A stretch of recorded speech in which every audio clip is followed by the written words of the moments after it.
ஓம் சக்தி. ராணிப்பேட்டை மாவட்டம் ஆற்காடு தனபால் தெருவை சார்ந்த சரண்யா வேணுகோபால் தம்பதிகள் திருமணமாகி 16 ஆண்டு காலம் குழந்தை பேர் இல்லாம நம்ம சேலத்து மகமாய தேடி வந்திருக்காங்க. அதுவும் பௌர்ணமியிலிருந்து 3வது நாள் அம்மனுக்கு மடிகட்டிய பச்சை பயிர் பிரசாதம் கொடுப்பன்னு உங்க எல்லாத்துக்குமே தெரியும்.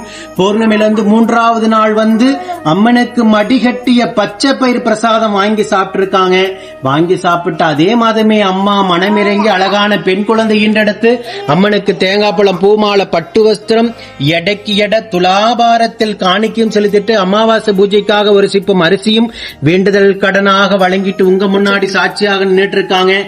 நீங்க சொல்லுங்க, 16 வருஷமாக நீங்க போகாத கோயில் இல்ல, வேண்டாத தெய்வம் இல்ல, ஒவ்வொரு மாதமும் எவ்வளவு எதிர்பார்ப்போட இருந்திருப்பீங்க. நம்ம ஆலயத்தை தேடி வந்து பச்சை பயிர் சாப்பிட்டு அதே மாதமே அம்மா கருவு தக்க வச்சிருக்காங்க. அம்மாவை பத்தி நினைச்சீங்களா? கருத்தங்கனவனு நினைச்சோம், அப்படியே வரணும்னு பார்த்தோம், வர முடியல. கொஞ்சம் டிராவல் பண்ணக்கூடாது. அம்மாக்கு நன்றி சொன்னீங்களா? வீட்டுல இருந்தே நான் மட்டும் வந்தேன். சந்தோஷம். இவர் வந்து போனாரு, நாங்க வந்து வாக்கு கொடுத்துட்டு வரோம் 3ஆம் மாசம். இப்ப உங்களை ஆயிரக்கணக்கான பக்தர்கள் யூடியூப்ல இன்ஸ்டாகிராம்லயும் உங்களை பாத்துட்டு இருப்பாங்க. அவங்களுக்கு என்ன சொல்ல விரும்புறீங்க? வந்தா கண்டிப்பா நடக்கணும் அப்படின்னு நம்பிக்கையோட வரணும். உங்க சொந்த பந்தம் எல்லாத்தையும் அழைச்சு வந்திருக்கீங்க. ஏன்னா ஓராண்டு காலம் 5 வருஷம் 10 வருஷம்னாலும் அது பெரிய விஷயம். 16 வருஷம் நீங்க கடுந்தவ வாழ்க்கை வாழ்ந்து முதல் மாதம் அம்மா மகளாக உங்களுக்கு வந்து பிறந்திருக்காங்க. அது வார்த்தையால சொல்ல முடியாது. உங்க குலதெய்வத்திற்கு அம்மா உயிரா நினைக்கிறீங்களா?